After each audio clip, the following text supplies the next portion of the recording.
اعوذ باللہ من الشیطان الرجیم بسم اللہ الرحمن الرحیم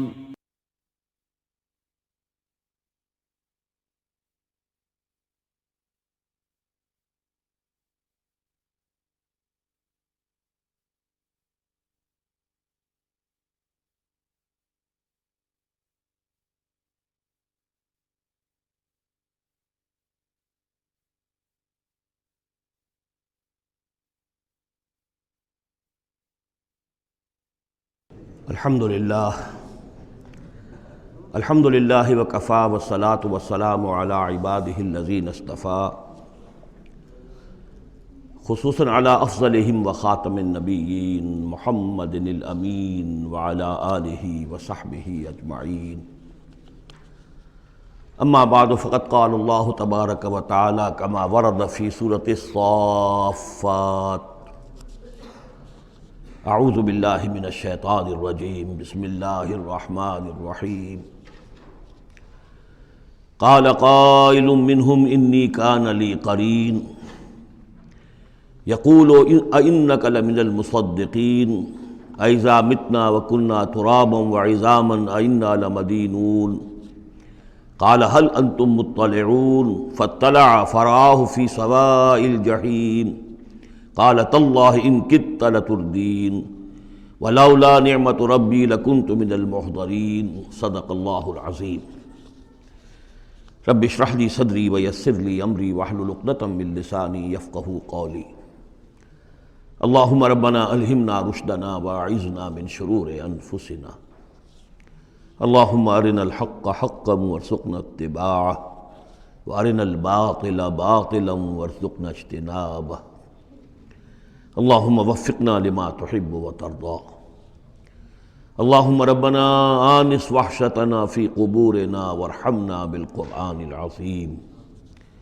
اللہم اجعلہ لنا اماما ونورا وہدا ورحمہ اللہم ذکرنا منہ ما نسینا وعلمنا منہ ما جہلنا وارزقنا تلاوتہ آناء اللیل واطراف النہار واجعلہ لنا حجتا یا رب العالمین آمین۔ سورہ صافات کے دوسرے رکوع میں اہل جنت کے ایک مکالمے کا تذکرہ تھا، جس سے یہ اندازہ ہوگا کہ کس قدر سادہ مزاج متواضع وہ لوگ ہوں گے کہ جو اللہ تعالیٰ کے فضل و کرم سے جنت میں داخل ہوں گے۔ قال قائل منہم، ان میں سے ایک کہے گا کہنے والا، انی کان لی قرین، یہ اہل جنت ہیں آپس میں گفتگو کر رہے ہیں، میرا ایک ساتھی تھا، دوست تھا، یقول ائنک لمن المصدقین، مصدقین وہ مجھ سے کہا کرتا تھا کہ تمہیں کیا ہو گیا ہے، تم رسول کی تصدیق کر رہے ہو، کتنی بے تکی بات ہے، اور تم تصدیق کر رہے ہو محمد کی صلی اللہ علیہ وسلم، اذا متنا وکنا ترابا وعظاما ائنا لمدینون، کیا جب ہم مر جائیں گے اور ہم ہو جائیں گے مٹی اور ہڈیاں، ہڈیاں بھی گڑی سلی ہوں گی اور سڑی گلی ہوں گی، اور یہ کہ مٹی، باقی جسم تو مٹی بن چکا ہوگا، تو کیا پھر ہمیں کوئی جزا ملے گی، بدلہ ملے گا؟ قال هل انتم مطلعون، تو کہے گا وہ کوئی کہنے والا کہ کیا تم لوگ دیکھنا چاہتے ہو، جھانک کر دیکھو گے، تمہارا وہ دوست جو تمہیں گمراہ کرنے کی کوشش کرتا تھا وہ کہاں ہے، کس حال میں ہے، دیکھنا چاہو گے؟ یعنی اہل جنت کے لیے یہ اہتمام بھی کیا جائے گا۔ فاطلع، تو وہ جھانک کر دیکھے گا، فرآہ فی سواء الجحیم، تو دیکھے گا اس کو جہنم کے، دوزخ کے گویا کہ بیچوں بیچ اس کی تہہ میں۔ قال، وہ کہے گا، تاللہ ان کدت لتردین، خدا کی قسم تم تو قریب تھے کہ مجھے بھی برباد کرتے، مجھے بھی گراتے یہاں، یعنی یہ تو اللہ کا بڑا فضل ہوا کہ میں نے تمہاری باتوں پر زیادہ دھیان نہیں دیا، اور جو بات میرے دل کو لگ گئی تھی، جو بات مجھے بھلی لگی تھی، جس کی گواہی میری قلب کی گہرائیوں سے برآمد ہوئی، میرے دل نے جس کو حق جانا میں نے اسے قبول کیا، ورنہ یہ کہ تم تو تلے ہوئے تھے کہ جس طرح تم تباہ ہوئے ہو اسی طرح مجھے بھی اس جہنم کے گڑھے میں اپنے ساتھ لے کر گرتے۔ ولولا نعمت ربی لکنت من المحضرین، اور اگر میرے رب کی نعمت مجھ پر نہ ہوتی، احسان نہ ہوتا، انعام نہ ہوتا، یہ تو اللہ کا فضل ہے میرے پروردگار کا، تو میں بھی ہو جاتا انہی لوگوں میں سے جو یہاں پکڑے ہوئے آئے ہیں گرفتار ہو کر اور اس جہنم کے حوالے کر دیے گئے۔ افما نحن بمیتین، اب یہ آپس میں گفتگو کر رہے ہیں جنت والے، تو کیا اب ہمیں مرنا تو نہیں ہے؟ کیا اب ہمیں نہیں مرنا ہے؟ یعنی اب جنت میں آ کر تو ہم یہاں مستقل رہیں گے نا۔ وہ میں کہہ رہا تھا آپ سے کہ کس قدر سادہ مزاج کے لوگ ہوں گے، اور ان کے اندر کوئی تعلی نہیں ہوگی کہ ہم نے تو بڑی محنت سے جنت کمائی ہے، اب تو یہاں ٹھسے سے ہم رہیں گے اور ہمیشہ ہمیشہ رہیں گے۔ ان کے دلوں کی کیفیت اب بھی یہ ہے، افما نحن بمیتین الا موتتنا الاولی وما نحن بمعذبین، تو کیا اب ہمیں کوئی موت نہیں آئے گی سوائے اس موت کے کہ جو آ چکی ہے، وما نحن بمعذبین، اور اب تو ہم مطمئن ہو جائیں کہ کسی عذاب وغیرہ کا کھٹکا نہیں ہے، کہیں اور کوئی پکڑ، کوئی اور حساب کتاب، کوئی اور چھلنی تو ابھی نہیں لگنی ہے، وما نحن بمعذبین، اور ہمیں تو کوئی عذاب نہیں دیا جائے گا۔ ان ھذا لہو الفوز العظیم، یقیناً یہ تو پھر بہت بڑی کامیابی ہے۔ لمثل ھذا فلیعمل العاملون، بس عمل کرنے والوں کو ایسی چیز کے لیے عمل کرنا چاہیے، اس انجام تک پہنچنے کی کوشش کرنی چاہیے۔ یہ ہے وہ انجام کہ جو اہل جنت کا ہوگا، اور اس انجام کو اپنے سامنے رکھ کر ہر محنت کرنے والا، عامل تو سب ہیں، بھاگ دوڑ تو سب کر رہے ہیں، دنیا پیش نظر ہے، دنیا بھی بغیر بھاگ دوڑ کے تو نہیں ملتی، محنت ہوتی ہے، دن رات کی ہوتی ہے، خون پسینہ ایک کر کے دنیا ملتی ہے، لیکن یہ ہے کہ اصل میں یہ خون پسینہ جو ہے انسان کا وہ اتنا قیمتی ہے کہ اس کے عوض تو یہ جنت حاصل کرنی چاہیے، نہ یہ کہ محض دنیا کی چند روزہ زندگی کے عیش و آرام اور صرف اس کی زیبائش و آرائش۔ اذالک خیر نزلا ام شجرۃ الزقوم، بھلا یہ کیفیت بہتر ہوگی، یہ انجام بہتر ہوگا، یا وہ ایک مہمان نوازی کے اعتبار سے نزل پہلی مہمان نوازی، ام شجرۃ الزقوم، یا زقوم کا درخت بہتر ہوگا کہ جو جہنمیوں کو دیا جائے گا، ان کا جو ناشتہ ہوگا وہ زقوم سے ہوگا۔ انا جعلناها فتنة للظالمین، ہم نے اس درخت کو ظالموں کے لیے، کافروں کے لیے فتنہ بنا دیا۔ اس کا ذکر آ چکا ہے سورہ بنی اسرائیل میں کہ یہ جو درخت ہے زقوم، قرآن کہتا ہے کہ جنت جہنم میں ہوگا، جہنم تو آگ کی جگہ ہے، تو وہاں درخت کیسے ہو جائے گا؟ کہاں درخت کہاں آگ؟ تو ہم نے اس کو فتنہ بنا دیا ہے۔ وہ لوگ سب ساری چیزیں جو ہے اس دنیا کے قوانین پر قیاس کر رہے ہیں، اس عالم کے قوانین یہ نہیں ہے، اس قوانین اور ہیں۔ یہاں کی آگ تو ایک دفعہ جلا دیتی ہے تو انسان مر جاتا ہے، وہاں کی وہ آگ جلائے گی لیکن مرنے نہیں دے گی۔ یہاں کھال جھلس گئی تو پھر کوئی لمبی چوڑی جو ہے وہ پلاسٹک سرجری کی جائے تو شاید دوبارہ کچھ ہو جائے، ورنہ یہ کہ خود بخود تو نہیں آ جائے گی، لیکن وہاں یہ ہے کہ جیسے ہی کھال جھلس جائے گی اور کھال اللہ تعالیٰ ان کو عطا کر دے گا۔ تو وہاں کے نوامیس، وہاں کے قوانین، وہاں کے جو بھی لاز ہیں وہ مختلف ہیں یہاں کے قوانین سے۔ انا جعلناها فتنة للظالمین انہا شجرۃ تخرج فی اصل الجحیم، وہ ایک درخت ہے کہ جو جہنم کے بالکل تہ میں سے ابھرے گا، نکلے گا۔ طلعھا کأنہ رؤوس الشیاطین، اور اس کے گابھے ایسے ہوں گے، خوشے ایسے ہوں گے جیسے شیطانوں کے سر ہیں، یعنی کوئی بہت ہی خوفناک قسم کے اور بہت بدنما۔ فَإِنَّهُمْ لَآكِلُونَ مِنْهَا، پھر یہ جو جہنمی ہے یہ کھائیں گے اس میں سے مجبور ہو کر۔ ویسے انسان اس کو دیکھنا تک پسند نہیں کرے گا، اس میں اس قدر کراہت ہوگی، لیکن یہ کہ چونکہ بھوک کی شدت ہوگی تو وہ کھائیں گے، منہ ماریں گے اس میں۔ فَمَالِئُونَ مِنْهَا الْبُطُونَ، اور اس سے اپنے پیٹوں کو بھریں گے۔ ثُمَّ إِنَّ لَهُمْ عَلَيْهَا لَشَوْبًا مِّنْ حَمِيمٍ، پھر جب اندر سے وہ کھولے گا اور پیاس کی طلب ہوگی تو پھر انہیں ایسا پانی دیا جائے گا کھولتا ہوا پینے کے لیے کہ جس میں پیپ کی ملاوٹ ہوگی، پیپ ملایا گیا ہوگا، لشوب من حمیم۔ ثم ان مرجعهم لإلی الجحیم، پھر یہ تو ابھی ابتدائی ہو گئی نا، جو ان کی مہمان نوازی جو ہے ابتدا میں ہو رہی ہے، اور اس کے بعد پھر ان کو لوٹا دیا جائے گا جہنم میں۔ انہم الفوا آباہم ضالین، یہ وہ لوگ ہیں جنہوں نے اپنے آباء و اجداد کو پایا گمراہ، بھٹکا ہوا، اب انہی کے اوپر انہوں نے انہی کے نقش پا پر چلنا شروع کر دیا۔ فہم علی آثارہم یہرعون، تو انہی کے نقوش پا پر اب یہ دوڑ رہے ہیں، بے اختیار دوڑے چلے جا رہے ہیں، بغیر سوچے سمجھے، جو بھی آباء و اجداد کے طور طریقے ہیں۔ وَلَقَدْ ضَلَّ قَبْلَهُمْ أَكْثَرُ الْأَوَّلِينَ، حالانکہ ان سے پہلے بھی جو پہلے لوگ تھے ان کی اکثریت بھی گمراہ تھی، وہ تو ہم دیکھ چکے ہیں، ان تُطِعْ أَكْثَرَ مَنْ فِي الْأَرْضِ يُضِلُّوكَ عَنْ سَبِيلِ اللَّهِ، یہ ہم آیت پڑھ چکے ہیں، اگر تم زمین میں بسنے والوں کی اکثریت کی پیروی کرو گے تو وہ تو تمہیں گمراہ کر کے چھوڑے گی۔ پھر یہ آیت بھی سورہ یوسف میں آ چکی ہے، وَمَا يُؤْمِنُ أَكْثَرُهُم بِاللَّهِ إِلَّا وَهُم مُشْرِكُونَ، کہ ان کی اکثریت جو ہے اللہ پر ایمان نہیں رکھتی مگر کسی نہ کسی نوع کے شرک کے ساتھ، اور شرک یہی ہوتا ہے کہ ایک بڑے اللہ کو مان کر کسی نہ کسی چھوٹے اللہ کو بھی مانا جائے، اور ہوتا یہ ہے کہ وہ چھوٹا خدا جو ہے وہ اعصاب پر سوار ہو جاتا ہے، اور بڑا تو کہتے ہیں وراء الورا، وہ تو ہے بیٹھا ہوا ہے، اسے اس دنیا کی فکر بھی نہیں ہے، کوئی چنتا بھی نہیں ہے، کوئی تشویش بھی نہیں ہے، وہ اپنے اندر مگن ہے۔ مشائین کا فلسفہ یہ ہے جو ارسطو کے پیروکار ہیں، اور ہمارے ہاں اکثر جو متکلمین ہیں وہ سب مشائین ہیں، ارسطو کے پیروکار ہیں اکثر متکلمین۔ تو متکلمین کے اس مشائین کا، ارسطو کا فلسفہ یہ ہے کہ اللہ تعالیٰ صرف کلیات کا عالم ہے، جزیات کا نہیں ہے، زیادہ اسے اس کائنات کی فکر ہی نہیں، اس نے بس پیدا کر دیا ہے، بس اللہ خیر صلی اللہ کچھ قوانین بنا دیے، یہ خود بخود چل رہی ہے، اب اسے اس سے کچھ سروکار نہیں ہے۔ جیسے کہ کوئی کھلاڑی جو ہے وہ فٹ بال کو کک مارتا ہے، اب وہ فٹ بال جا رہی ہے، اب کھلاڑی ادھر کھڑا ہے، فٹ بال جا رہی ہے، اب یہ کھلاڑی چاہے کہ روک لے تو وہ فٹ بال کو روک تو نہیں سکتا، یہ تو جا رہی ہے، وہ تو زمین کی فرکشن ہے، کوئی رکاوٹ ہے، یا اس کی اپنا مومنٹم ختم ہوگا تو پھر یہ ہے کہ وہ رکے گی۔ تو یہ تصورات بھی اللہ کے بارے میں دنیا میں رہے ہیں، اور بڑے بڑے حکماء کے رہے ہیں، فلاسفہ کے رہے ہیں۔ انسان نے جب اپنے پیمانے ہیں ان پر اللہ کو ناپنا چاہا اور تولنا چاہا تو پھر اسی قسم کی حماقتوں میں انسان مبتلا ہوا۔ وَلَقَدْ ضَلَّ قَبْلَهُمْ أَكْثَرُ الْأَوَّلِينَ، ان سے پہلے بھی جو پہلے تھے، پہلوں کی اکثریت بھی تو گمراہوں پر مشتمل تھی۔ وَلَقَدْ أَرْسَلْنَا فِيهِمْ مُنذِرِينَ، ہم نے ان میں بھی اپنے خبردار کرنے والے بھیجے تھے۔ فَانظُرْ كَيْفَ كَانَ عَاقِبَةُ الْمُنذَرِينَ، تو دیکھ لو کیسا انجام ہوا ان کا جن کو خبردار کر دیا گیا تھا۔ قوم نوح کا کیا انجام ہوا، قوم ہود کا، قوم صالح کا،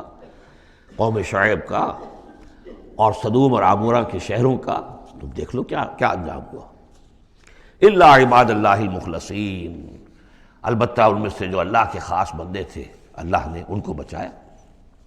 وَلَقَدْ نَادَانَا نُوحٌ فَلَنِعْمَ الْمُجِيبُونَ، اور ہمیں پکارا تھا نوح نے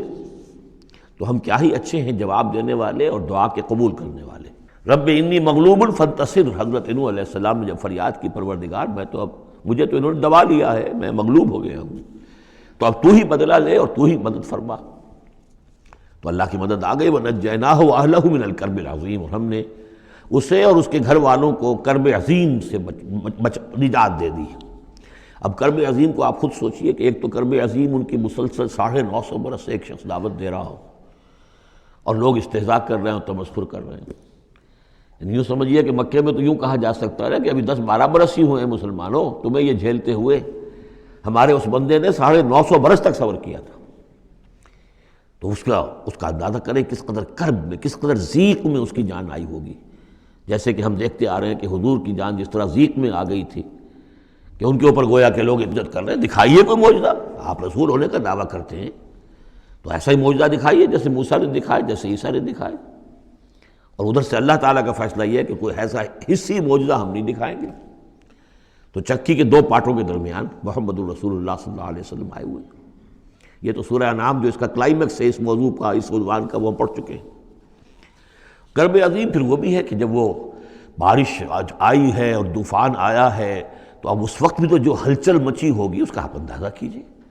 کیا بھاگ دوڑ ہوئی ہوگی، کہاں کہاں لوگوں نے جان بچانے کی کوشش کی ہوگی۔ یوں ہی تو نہیں ہو گیا کہ بس آنے واحد کے اندر وہ سب کے سب غرق ہو گئے۔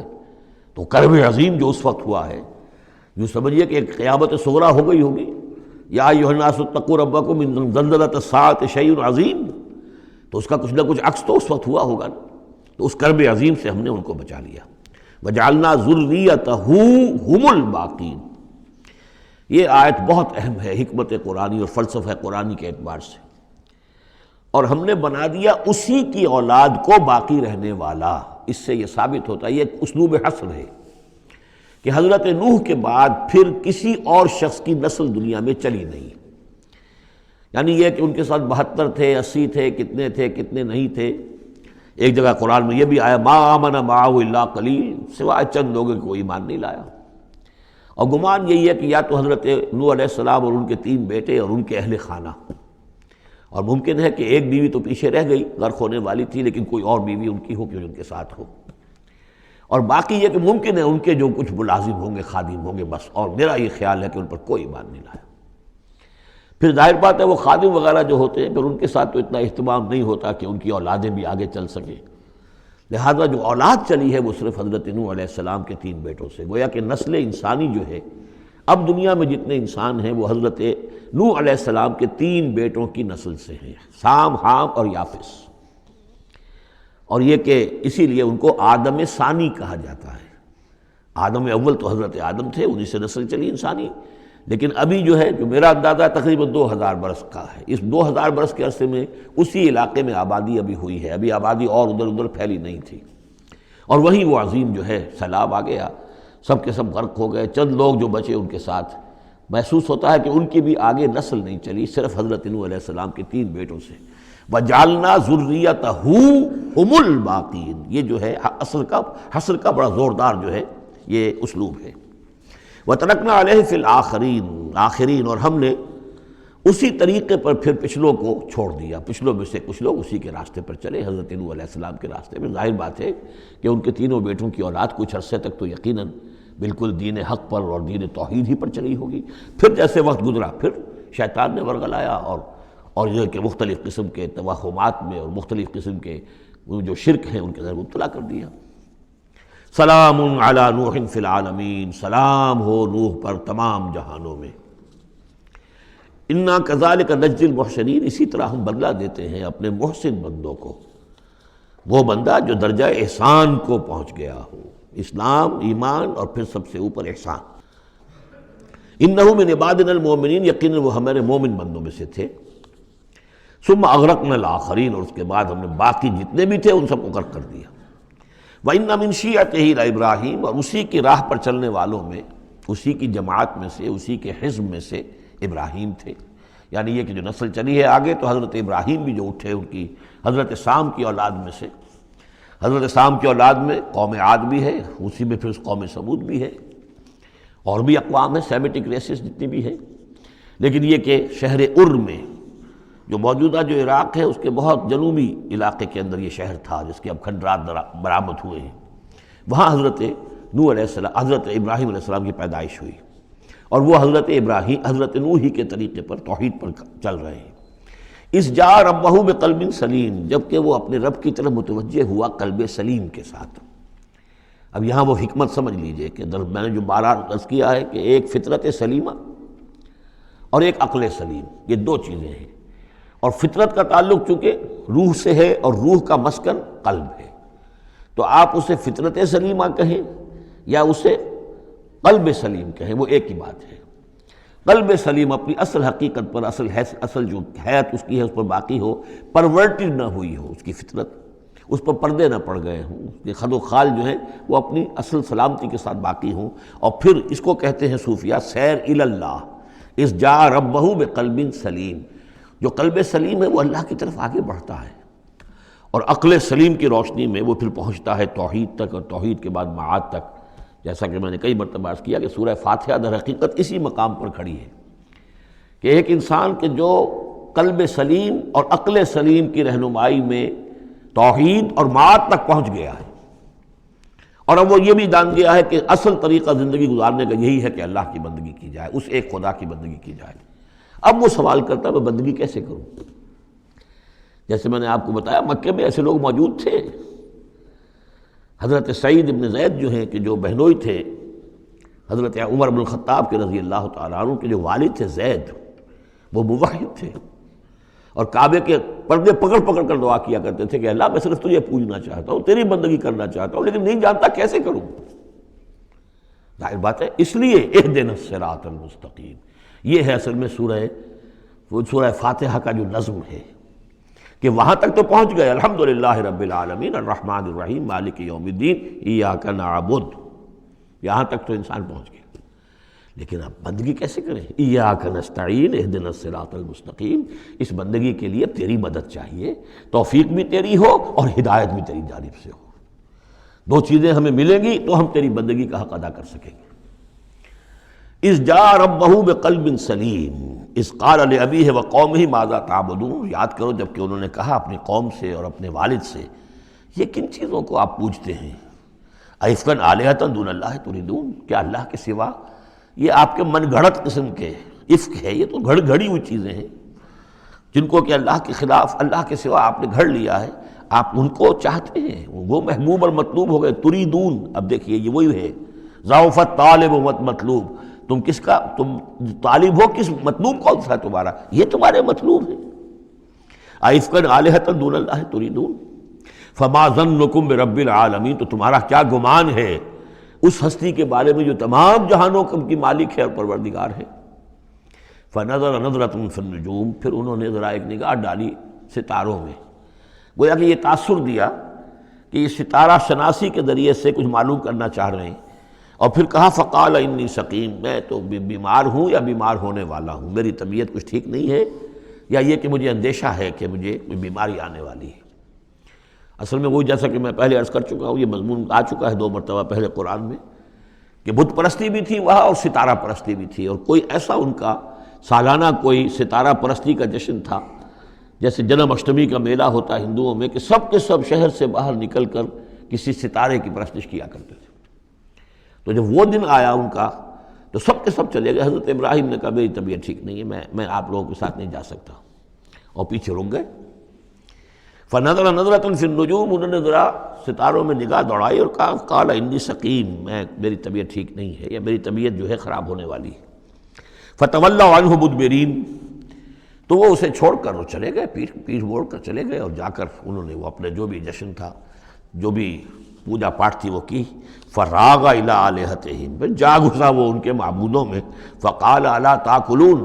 اب وہاں ظاہر بات ہے حلوہ مانڈا رکھا ہوگا، بتوں کے سامنے چڑھاوے چڑھے ہوئے ہوں گے،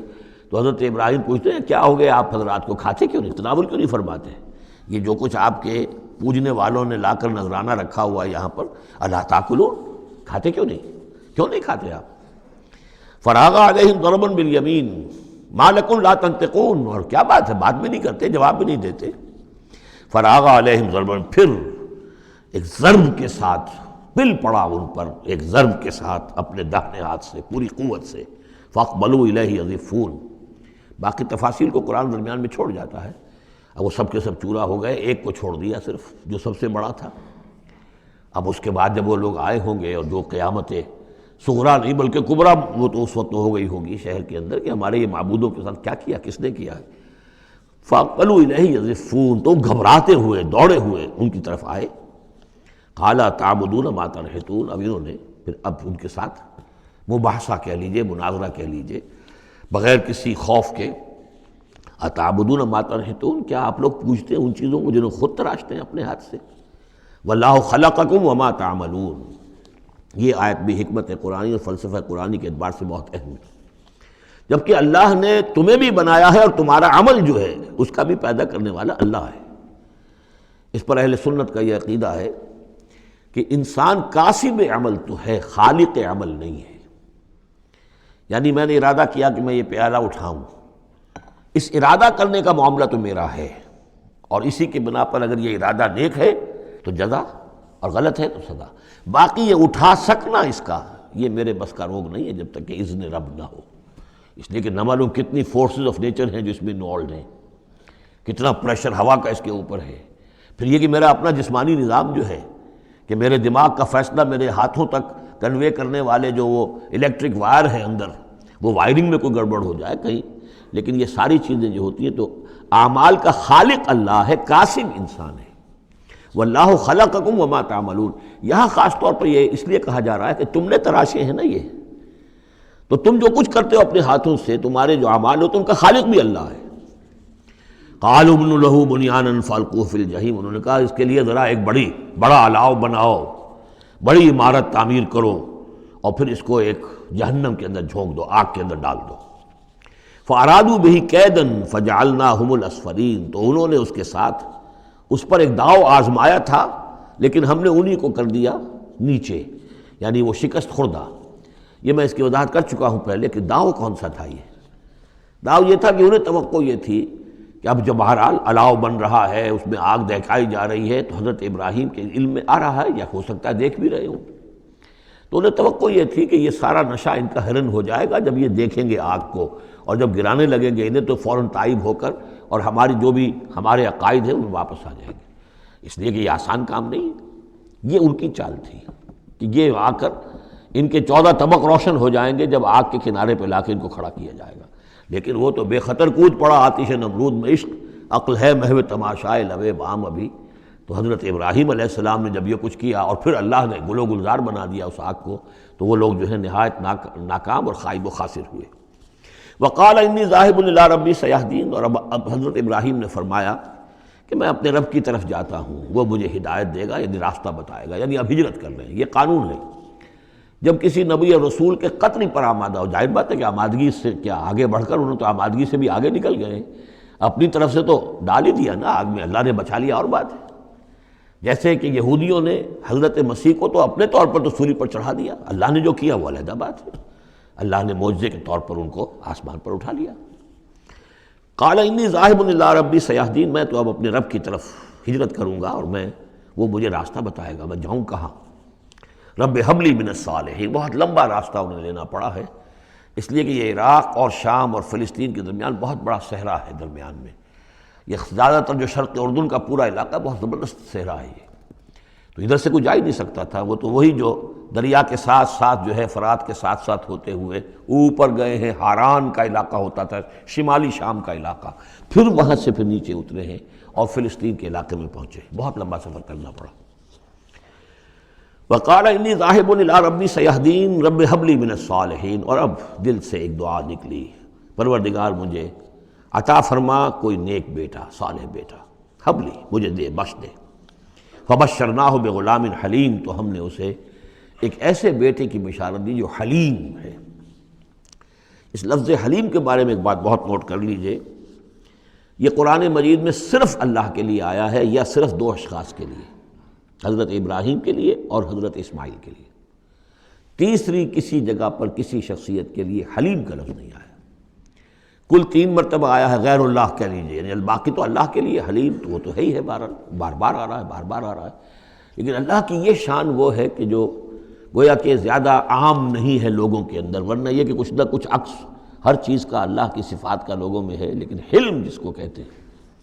حضرت ابراہیم کے لیے 2 مرتبہ اور حضرت اسماعیل کے لیے غلام حلیم۔ اس کے مقابلے میں حضرت اسحاق کے لیے لفظ آتا ہے غلام علیم، علیم اور حلیم، اس کو اچھی طرح نوٹ کر لیجیے، ایک میں علم زیادہ اور انہی سے پھر آگے جو ہے نبوت کا سلسلہ چلا ہے، اور ایک میں حلم زیادہ، وہ حضرت اسماعیل ہے۔ فلما بلغ معه السعي قال يا بني اني ارى في المنام اني اذبحك فانظر ماذا ترى، تو پھر جب وہ پہنچے اس عمر کو کہ ان کے ساتھ بھاگ دوڑ کر سکیں، ان کے کام میں ہاتھ بٹا سکیں، قال یا بنی، انہوں نے کہا ہے میرے بیٹے میں تو دیکھ رہا ہوں، انی ارا فعل مضارع ہے کہ 3 دن ہو گئے مجھے دیکھتے ہوئے، خواب دیکھ رہا ہوں، ایک ہی خواب، میں نیند میں دیکھ رہا ہوں، انی اذبحک کہ میں تمہیں ذبح کر رہا ہوں، فانظر ماذا ترى، تو تم دیکھو تمہاری رائے کیا ہے، تمہارا کیا خیال ہے۔ قال یا ابت افعل ما تؤمر، یہ ہے ان کا حلم، انہوں نے کہا فوراً ابا جان کر گزریے جس چیز کا آپ کو حکم ہو رہا ہے، انہیں معلوم ہے کہ میرے والد نبی ہیں اور میرے والد کا خواب وہی ہے، وہ کوئی ایسا خیال نہیں ہے کہ جو من گھڑت خیال ہو یا کسی شیطان کی طرف سے کوئی ان کو جو ہے اس طرح کی چیز جو ہے وہ دکھائی جا رہی ہو۔ تو انہوں نے کچھ نہیں کہا ابا جان پتہ نہیں سوچیے تو صحیح ہے، خواب باقی خواب صحیح ہے، سچا ہے، کیا ہے، نہیں کچھ نہیں۔ یا ابت افعل ما تؤمر ستجدنی انشاءاللہ من الصابرین قریب، انشاءاللہ آپ مجھے پائیں گے صبر کرنے والوں میں۔ یہی میں سمجھتا ہوں کہ ان کا وہ رویہ ہے کہ جس کی وجہ سے یہ حلیم کا خطاب اللہ تعالیٰ کی طرف سے انہیں ملا ہے۔ یہاں یہ بات بھی نوٹ کر لیجئے کہ یہود نے بڑی زبردست کوشش کی ہے تورات میں تحریف کرنے کی، کہ ذبیح اللہ حضرت اسماعیل کے بجائے حضرت اسحاق کو قرار دیا جائے، جگہوں کے نام بدل دیے ہیں، فلسطین میں بھی ایک علاقہ، ایک جگہ کا نام مریا رکھ دیا ہے، مروا، جیسے مروا کے اوپر قربان گاہ تھی وہ مریا وہاں بنا دیا ہے، وہاں بھی ایک بکہ بنا دیا، وادی بکا، وادی بکا وہ بکہ، اس لیے کہ مکہ جو ہے وہ وادی مکہ تھی، جس میں کہ یہ اللہ تعالیٰ نے حضرت ابراہیم کو وہ جگہ بتائی کہ یہ ہے بیت اللہ کا مقام۔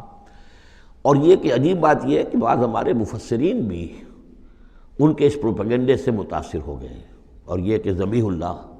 جو ہے وہ حضرت اسماعیل نہیں بلکہ حضرت اسحاق ہیں۔ غالباً اگر میرا حافظہ ٹھوکر نہیں کھا رہا تو تبری اس مغالطے میں مبتلا ہو گئے، بہت بڑے مفسر ہیں۔ تو اس پر جو کتاب لکھی مولانا حمید الدین فراہی نے عربی زبان میں، وہ بہت مارکے کی کتاب تھی، الرائے الصحیح فی من هو الذبیح، کون ذبیح ہے اس کے بارے میں صحیح رائے، عربی زبان میں لکھی۔ اس کا ترجمہ مولانا اسلائی صاحب نے کیا تھا، وہ ہم نے شائع کیا تھا انجمن خدام القرآن کے تحت، غالباً اب بھی کہیں ہوگا، لیکن وہ کتاب اتنی دقیق ہے، اتنی مشکل ہے، عام ذوق کی نہیں ہے، اس لیے میں نے ایک مرتبہ بہت سی وہ شائع کر لی تھی، وہ بہت عرصے تک پڑھی نہیں، پھر اس کے پڑھنے والے نہیں نکلے۔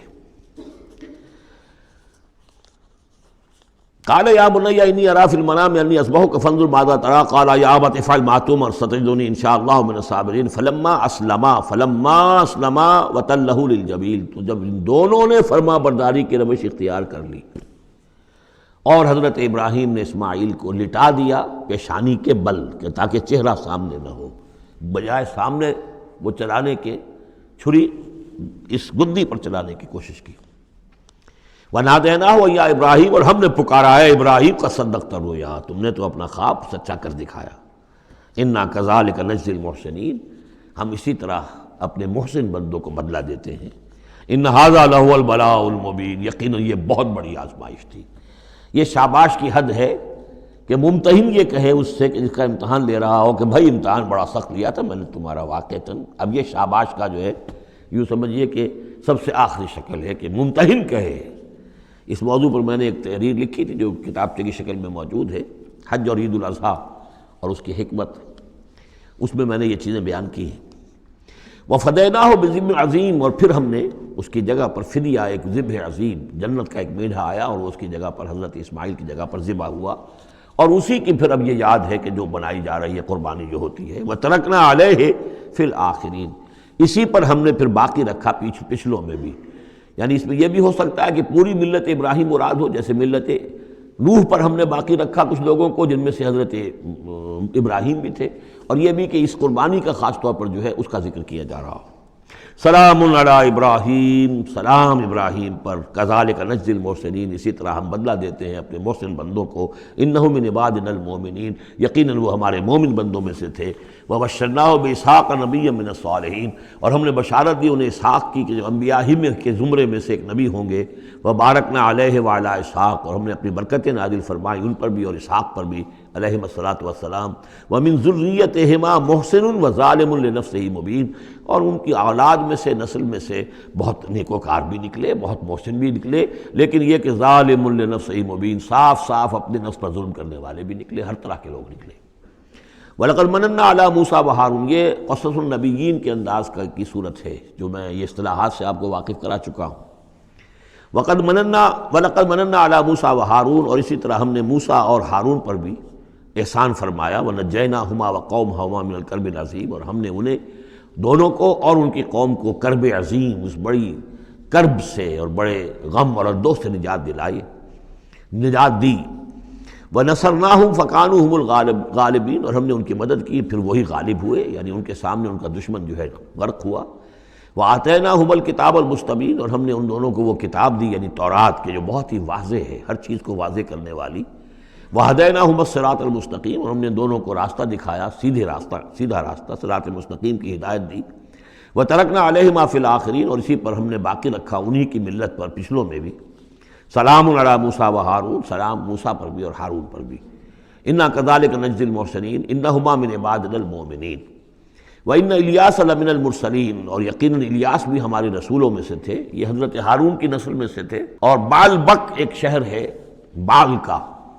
بک اصل میں پرانی عبرانی زبان میں شہر کو کہتے تھے، بکہ، تو یہ بکہ جو تھا یہ بک،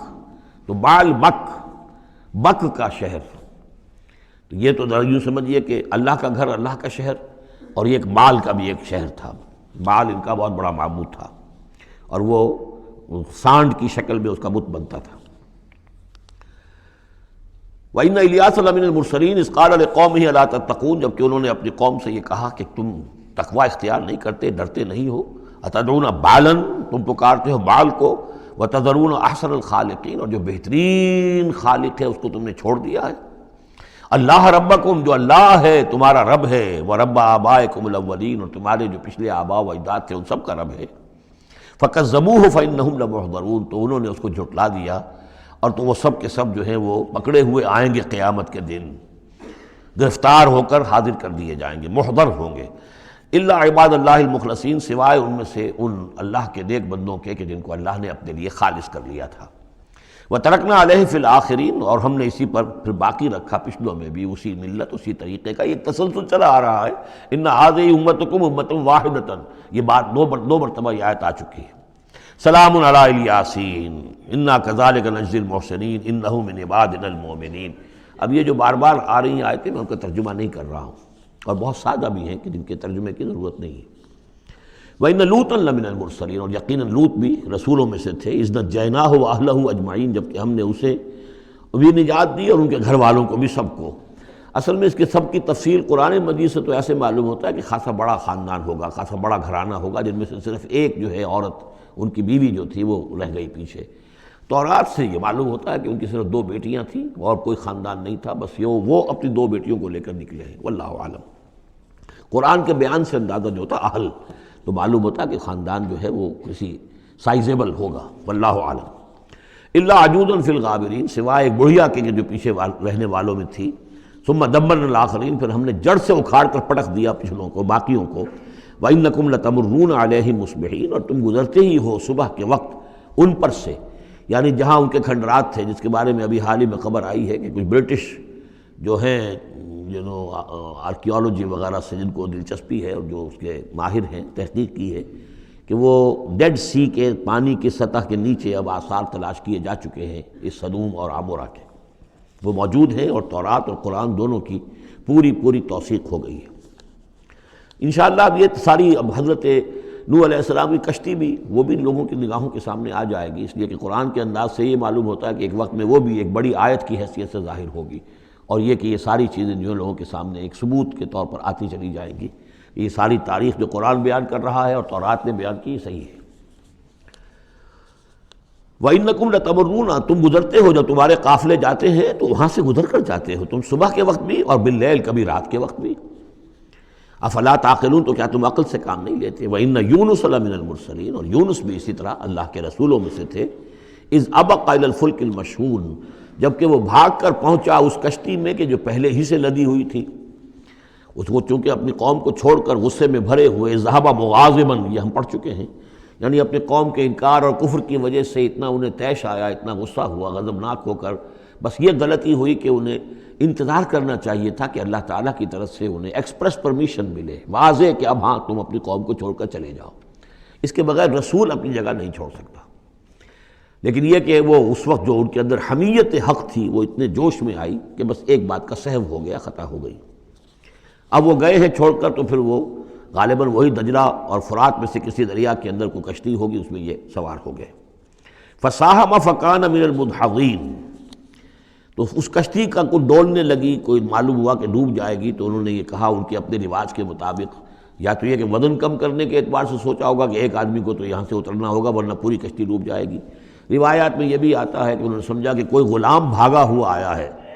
اور اس کی وجہ سے ہماری یہ کشتی جو ہے یہ اب یہ ڈوبنے کے قریب آ گئی ہے، تو پھر اس قرعہ اندازی کی کہ کون ہے وہ، اور قرعہ اندازی میں نام حضرت یونس کا نکلا، تو انہوں نے اٹھا کے انہیں اور وہ دریا میں پھینک دیا۔ فساہما، انہوں نے قرعہ ڈالا، فکان من المدحضین، تو وہی ہوا جسے دھکیل دیا گیا دریا کے اندر۔ فالتقمہ الحوت، تو اسے نگل لیا مچھلی نے، کوئی ویل ہوگی بڑی مچھلی، اور آج کل تو آپ کو معلوم ہے جس سائز کی ہوتی ہیں۔ وہو ملیم، اور وہ ملامت زدہ تھے اللہ کی طرف سے۔ اب ظاہر بات ہے کہ جو بھی خطا ہو جاتی ہے اور جتنی بڑی شخصیت ہوتی ہے اس کے بارے میں ان کی چھوٹی سی خطا کے اوپر بھی اللہ کا جو اظہار ہوتا ہے ناراضگی کا، وہ بہت سخت ہوتا ہے۔ جن کے رتبے ہیں سوا، ان کی سوا مشکل ہے ان کے مقامات کے اعتبار سے۔ فلولا انہ کان من المسبحین، تو اگر نہ ہوتے وہ تسبیح کرنے والوں میں سے، لا الہ الا انت سبحانک انی کنت من الظالمین، وہ ہم پڑھ چکے ہیں آیت کریمہ۔ اس کا انہوں نے اس کشتی، اس مچھلی کا معاملہ اللہ نے ایسا خاص بھی رکھا ہوگا کہ کوئی اور ان کو جو ہے وہ ابھی ان کی موت وہاں واقع نہیں ہوئی، اس کے اندر گھٹن کی وجہ سے، اللہ کے اختیار میں سب کچھ ہے، اور وہ وہاں زندہ بھی رہے اور تسبیح کرتے رہے۔ فلبث فی بطنہ الی یوم یبعثون، للبث، تو وہ رہتا اگر وہ نہ ہوتا مسبحین میں سے تسبیح نہ کرتا، یہ آیہ کریمہ کا ورد وہاں نہ انہوں نے کیا ہوتا، تو یہ کہ وہ پھر رہتا اسی کشتی، اسی مچھلی کے پیٹ میں یوم یبعثون، قیامت تک، وہیں سے ان کا بعث بعد الموت ہوتا۔ فنبذناہ بالعراء، لیکن یہ کہ انہوں نے چونکہ اللہ سے اپنی معافی چاہی اور استغفار کیا، لا الہ الا انت سبحانک انی کنت من الظالمین، تو اللہ تعالیٰ نے ان کو اس مچھلی کو حکم دیا، اور مچھلی نے اسے بالعراء، ایک چٹیل میدان میں کہیں اگل دیا، اور جا کر وہ ایک ساحل کے پر کسی پر چٹیل میدان کے اوپر وہ ڈال دیے گئے۔ وہو سقیم، حالت ان کی خستہ تھی، مچھلی کے پیٹ میں رہے ہیں تو کوئی ڈائجسٹیو جوسز وغیرہ نے آخر کھال وال کو جو کچھ کیا ہوگا، بہت خستہ حالت کے اندر وہ مچھلی نے اگل دیا، اب وہ چٹیل میدان پر پڑے ہیں۔ اب یہ جو ہے فَأَنبَتْنَا عَلَيْهِ شَجَرَةً مِّن يَقْطِين، تو ہم نے اس پر ایک یقطین کا درخت اگا دیا۔ اس کی مجھے اس سے پہلے کہیں تفاسیر میں تو نہیں ملی ہے بات، لیکن ہمارے ہاں ایک صاحب یہی کراچی میں، ان کا انتقال ہوا چند سال پہلے، احمد الدین مارہروی، یہ محکمہ تعلیم سے متعلق تھے، اللہ تعالیٰ ان پر اپنی رحمت نازل فرمائے، تو وہ محکمہ تعلیم میں کبھی رہے ہیں مکران کے علاقے میں، تو ان کا وہاں ایک بیل ہوتی ہے، اگین کہتے ہیں، اگین، یہ یعنی بلوچوں کے ہاں اور مکرانیوں کے ہاں اس کا نام اگین ہے، اور وہ بیل ایسی ہے کہ جس کے پتے بڑے بڑے ہوتے ہیں اور وہ زمین میں پھیلتی جاتی ہے، اور اس کے اندر کچھ ایسا انسیکٹیسائیڈ ہے، کوئی ایسی چیز ہے، ریپیلنٹ ہے، کہ کوئی جو ہے حشرات الارض اس کے قریب نہیں آتے۔ تو اللہ تعالیٰ نے وہ اگین کا درخت جو ہے، یقطین جو ہے، اب وہ قاف گاف بنتا ہے، وہ تو آپ کو معلوم ہے پورے سعودی عرب میں بھی قاف جو ہے قم کو وہ گم ہی کہتے ہیں، تو یقطین سے یگین، یگین سے اگین وہ بن گیا ہوگا، تو وہ اب بھی موجود ہے وہ پودا، وہ ایک بیل کی طرح پھیلتا ہے، اور اس کا جو ہے جیسے ہمارے یہاں گھیا ہوتا ہے، گول گھیا، اس قسم کا اس کا پھل ہوتا ہے، بہت میٹھا، وہ اس میں لگتا ہے۔ تو اللہ تعالیٰ نے ان کے لیے گویا کہ انتظام کر دیا کہ یہ یہاں پڑے ہیں تو ان کے زخم وغیرہ ٹھیک ہوں، کھال صحیح ہو، لہٰذا ان کے اوپر کوئی جو ہے حشرات الارض ان کے اوپر حملہ آور نہ ہو جائیں، کوئی بیکٹیریا نہ آ جائیں، تو وہ چیز ریپیلنٹ جو ہے وہ اس کے اندر موجود تھی اگین کے اندر۔ وَأَنبَتْنَا عَلَيْهِ شَجَرَةً مِّن يَقْطِين، ہم نے یقطین کی ایک بیل اس کے اوپر اگا دی،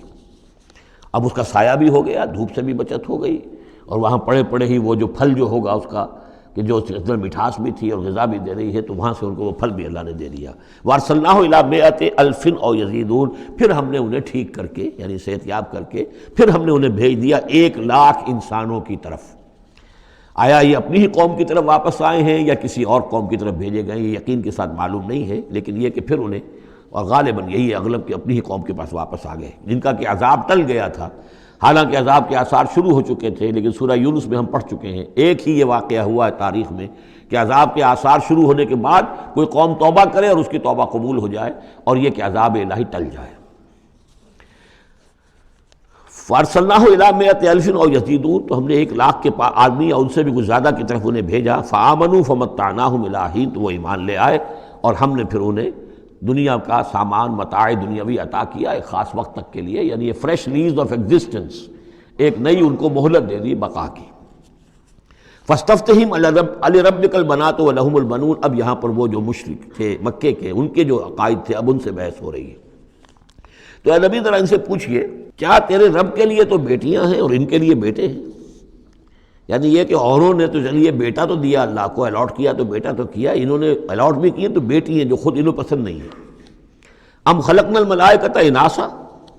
کیا ہم نے فرشتوں کو واقعی مؤنث بنایا تھا؟ وہم شاہدون، وہ گواہ ہیں اس کے، انہیں معلوم ہے کہ واقعتاً ہم نے فرشتوں کو جو بنایا تھا تو مؤنث بنایا تھا۔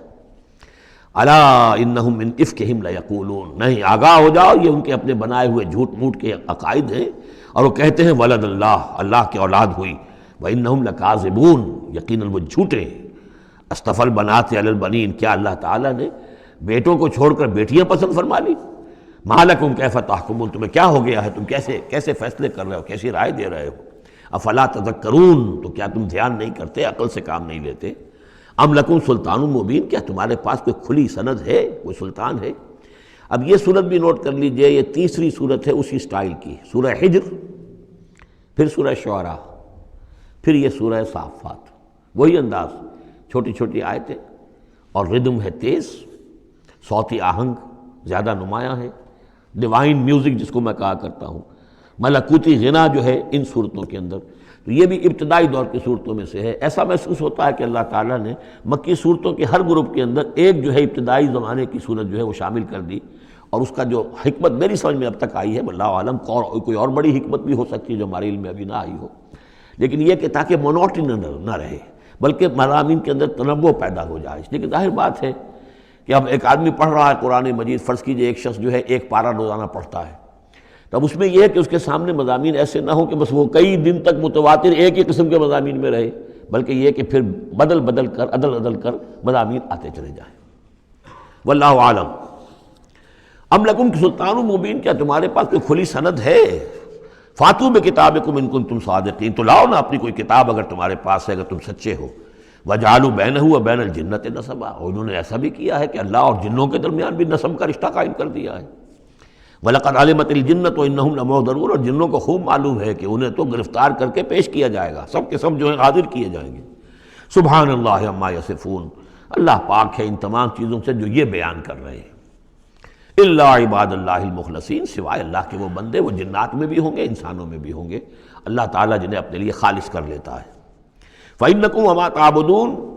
تو تم اور وہ کہ جن کو تم پوجتے ہو، وَمَا أَنْتُمْ عَلَيْهِ بِفَاتِنِينَ، اور کسی کو اس کے ہاتھ سے بہکا کر نہیں لے سکتے، الا من هو صال الجحیم، سوائے اس کے کہ جو خود گرنے والا ہے جہنم کے اندر۔ وما منا الا له مقام معلوم، اب یہ جو ہے یہاں پر جو اس صورت کے شروع کا معاملہ تھا اس کے ساتھ اب جڑ کر یہ بات آ رہی، والصافات صفا فالزاجرات زجرا فالتالیات ذکرا، وہ فرشتے جو صفیں باندھ کر حاضر رہتے ہیں اللہ کے حضور میں، پھر جس کو حکم ہوتا ہے عذاب الہی کہیں بھیجنے کا تو وہ ڈانٹتا ہے، اور اس کی چنگھاڑ جو ہے اسی سے وہ پھر قومیں اور بستیاں ہلاک ہوتی ہیں۔ فالتالیات ذکرا، جن کو حکم ہوتا ہے وہ اللہ کے ذکر کی تلاوت کرتے ہوئے اللہ کے نبیوں تک اس کو پہنچاتے ہیں پیغامات کو۔ اب وہاں ان کی طرف سے وما منا الا له مقام معلوم، ہم میں سے کوئی نہیں ہے، یہ فرشتوں کی طرف سے کہا جا رہا ہے، مگر یہ کہ اس کا ایک ٹھکانہ مقرر ہے۔ دربار میں کوئی 5000 ہے، کوئی 10,000 ہے، کوئی 30,000 ہے، ایسے ہر ایک کا ایک مقام معلوم ہے، مرتبہ مقام معین ہے۔ ملائکہ مقربین ہے، ملائے اعلیٰ ہے، ملائکہ تو دنیا ہے، ملائکہ اسفل ہے، یہ سب کے سب ہیں۔ وما منا الا له مقام معلوم وانا لنحن الصافون، اور ہم تو سب کے سب صفیں باندھے ہوئے مستعد کھڑے ہوتے ہیں۔ وانا لنحن المسبحون، اور یقیناً ہم تو سب کے سب تسبیح کرنے والے ہیں پروردگار کی۔ وَإِن كَانُوا لَيَقُولُونَ لَوْ أَنَّ عِندَنَا ذِكْرًا مِنَ الْأَوَّلِينَ لَكُنَّا عِبَادَ اللَّهِ الْمُخْلَصِينَ، اور یہ لوگ تو کہا کرتے تھے، بہت زور دے کر کہتے تھے، قسمیں کھا کر کہتے تھے، اگر جیسا کہ پہلوں کے پاس ذکر آیا تھا، اگر ہمارے پاس بھی آیا ہوتا، لَوْ أَنَّ عِندَنَا ذِكْرًا مِنَ الْأَوَّلِينَ لَكُنَّا عِبَادَ اللَّهِ الْمُخْلَصِينَ، تو ہم تو سب کے سب اللہ کے بڑے نیک اور مخلص بندے بن گئے ہوتے۔ فَكَفَرُوا بِهِ فَسَوْفَ يَعْلَمُونَ، اب جب وہ ذکر آ گیا ہے تو اس سے کفر کر رہے ہیں، اس کا انکار کر رہے ہیں، تو ان قریب یہ جان لیں گے کہ اس کی کیا پاداش ان کو بھگتنی پڑے گی۔ وَلَقَدْ سَبَقَتْ كَلِمَتُنَا لِعِبَادِنَا الْمُرْسَلِينَ، یہ آیات بھی بہت اہم ہے فلسفہ قرآن کے اعتبار سے۔ رسولوں اور نبیوں میں ایک بنیادی فرق یہ ہے، نبی کے لیے لازم نہیں ہے کہ اللہ کی مدد آئے اور اسے غلبہ دیا جائے، نبی قتل بھی ہو سکتے ہیں، حضرت یحییٰ قتل ہو گئے، حضرت زکریا قتل ہو گئے، لیکن رسول کو قتل نہیں کیا جا سکتا، رسول مغلوب نہیں ہوگا۔ جیسے ہی محسوس ہوگا کہ اب قوم غالب آ رہی ہے، رسول مغلوب ہو رہا ہے، رسول اور اس کے ساتھیوں کو بچا لیا جائے گا اور پوری قوم کو غرق کر دیا جائے گا یا برباد کر دیا جائے گا۔ یہ اللہ کا قاعدہ قانون ہے رسولوں کے بارے میں۔ وَلَقَدْ سَبَقَتْ كَلِمَتُنَا لِعِبَادِنَا الْمُرْسَلِينَ، یہ بات تو ہماری پہلے سے طے شدہ ہے اپنے ان بندوں کے لیے کہ جن کو ہم رسول بنا کر بھیجتے ہیں، عبادنا المرسلین، اِنَّهُمْ لَهُمُ الْمَنْصُورُونَ، یقیناً ان کی مدد کی جائے گی۔ اور میں یہ صیغہ جو ہے مستقبل کا بول رہا ہوں، اصل میں تو اب وہ بات ختم ہو چکی محمد الرسول اللہ صلی اللہ علیہ وسلم پر، لیکن ماضی میں یہ اللہ کا قاعدہ اور قانون رہا ہے رسالت کے بعد میں۔ وَإِنَّ جُنْدَنَا لَهُمُ الْغَالِبُونَ، اور یقیناً ہمارا لشکر جو ہے وہی غالب آ کر رہے گا۔ یعنی اللہ کا لشکر کون ہے؟ اللہ کا حزب اللہ کون سی ہے؟ اللہ کا رسول اور اس کے ساتھی اہل ایمان۔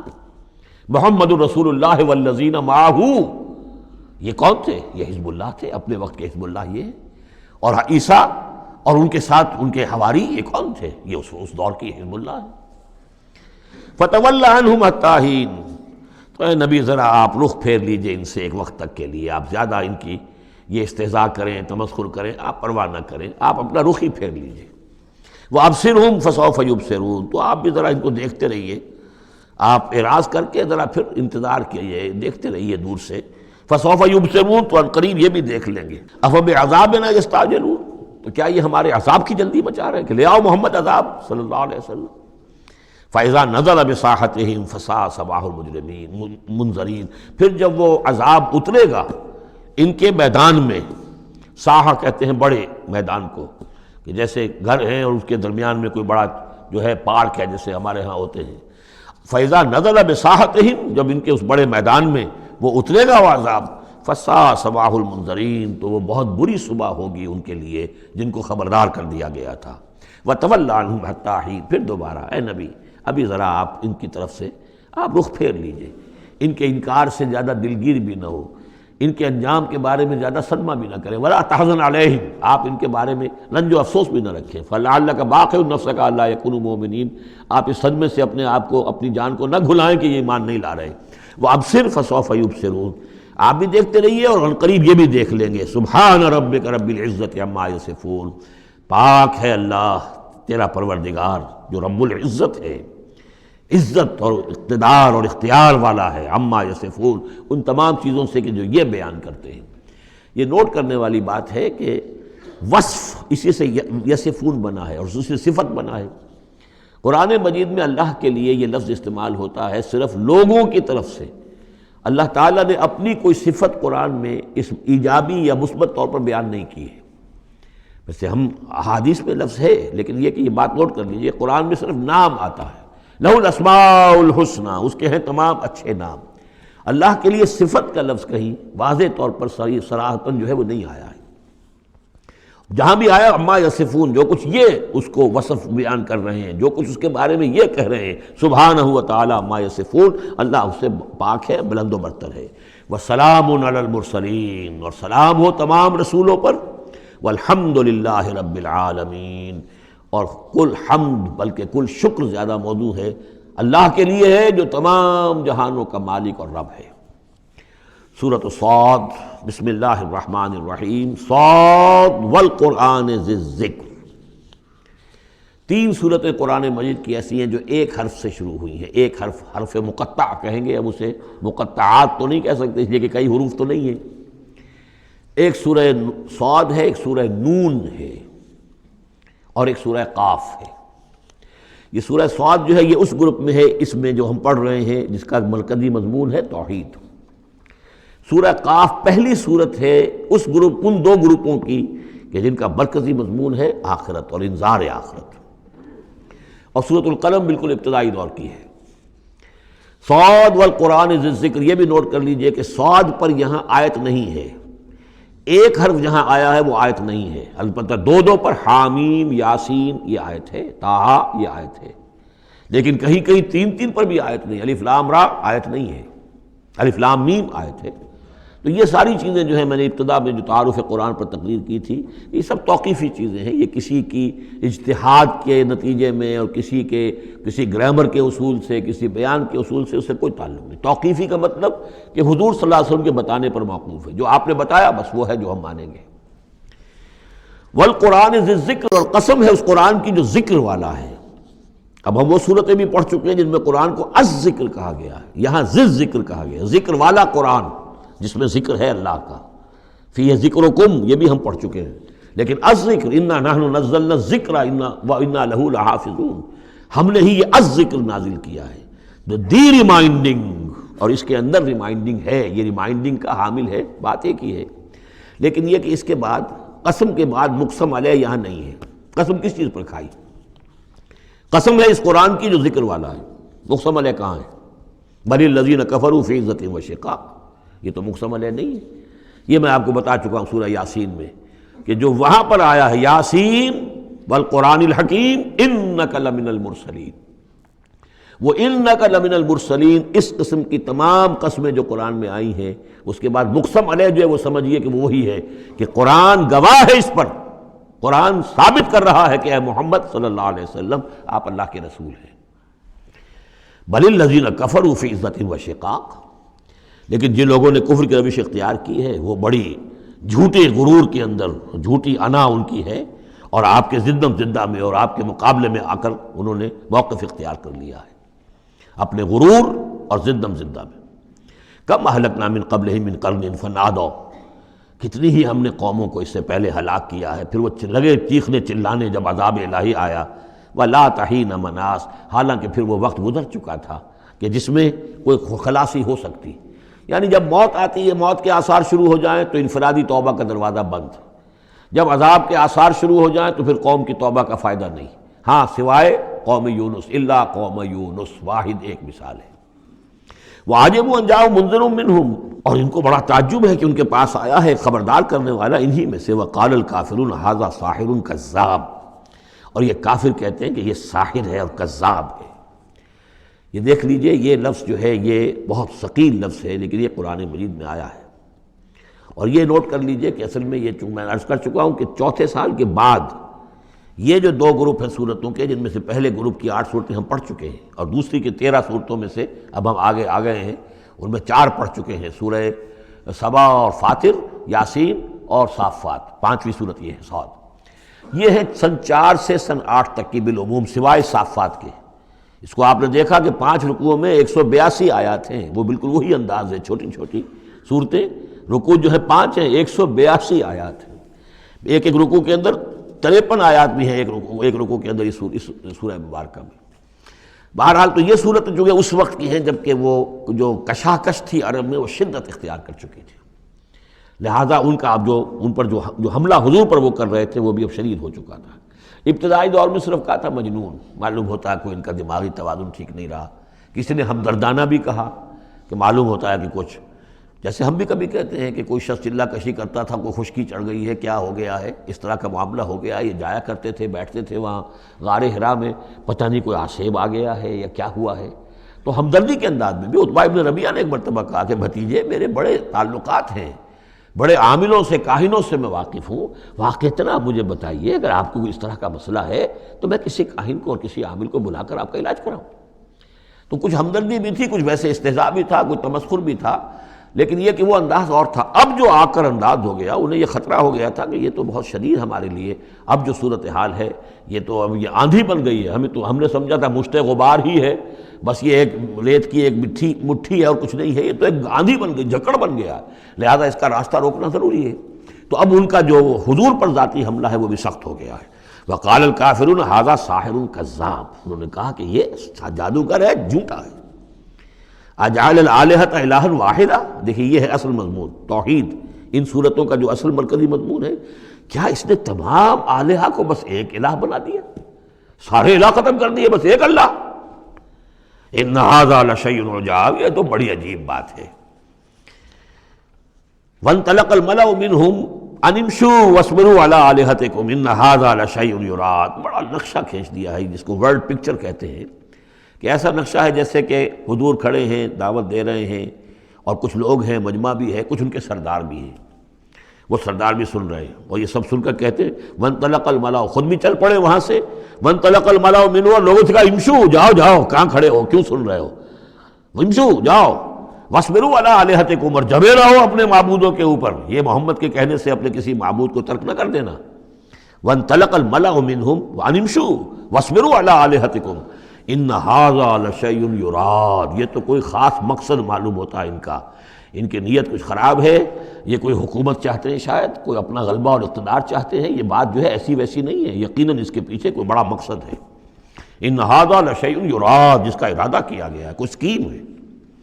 ما سمعنا بھذا فی الملۃ الاخرہ، ہم نے تو ایسی بات سنی نہیں، ہمارا پچھلا چلا آ رہا ہے، ہمارا دین چلا آ رہا ہے، ہماری روایات ہیں، ہمارے آباء و اجداد کی باتیں ہیں جو نسلاً بعد نسل منتقل ہوئی ہیں، یہ بات جو آج یہ کہہ رہے ہیں وہ ہم نے تو سنی نہیں۔ ان ھذا الا الاختلاف، یہ نہیں ہے مگر گھڑی ہوئی چیز ہے، خلق کی ہوئی چیز ہے، اختلاف باب افتعال خلق سے۔ انزل علیہ ذکر من بیننا، کیا انہی پر یہ ذکر نازل ہونا تھا ہمارے مابین سے؟ کیا ہمارے اندر کوئی اور نہیں تھا؟ بڑے بڑے چودھری تھے، بڑے بڑے سردار تھے، بڑے بڑے سرمایہ دار تھے۔ انزل علیہ الذکر من بیننا بل ہم فی شک من ذکری، اصل بات یہ ہے کہ یہ میرے ذکر کے معاملے میں شک میں پڑ گئے ہیں۔ بل لما یذوقوا عذاب، بس اب تو جب ابھی انہوں نے چونکہ چکھی نہیں ہے میری کوئی مار، اس لیے انہیں شک ہے۔ ام عندہم خزائن رحمت ربک العزیز الوہاب، کیا ان کے اختیار میں ہے تیرے رب کے خزانے؟ اللہ جو العزیز ہے، وہاب ہے، دینے والا ہے، کیا ان کا اختیار تھا کہ وہ ان سے پوچھ کر دیتا کہ رسالت کس کو دوں، نبی کس کو بناؤں؟ کیا ان کے پاس اس کا اختیار ہے؟ ام عندہم خزائن رحمت ربک العزیز الوہاب ام لہم ملک السماوات والارض وما بینہما فلیرتقوا فی الاسباب، تو کیا ان کے پاس ہے بادشاہی آسمانوں اور زمین کی، اور جو ان کے دونوں کے مابین ہے ان سب کی، فلیرتقوا فی الاسباب، تو چاہیے کہ پھر رسیاں تان کر آسمان پر چڑھیں۔ جند ما ہنالک محذوب من الاحزاب، تو جیسے پہلی بہت سی قومیں ہلاک ہوئی ہیں، ایک یہ قوم بھی معلوم ہوتا ہے کہ اب اپنی ہلاکت کو دعوت دینے پر تل گئی ہے۔ بارک اللہ لی ولکم فی القرآن العظیم ونفعنی وإیاکم بالآیات والذکر الحکیم۔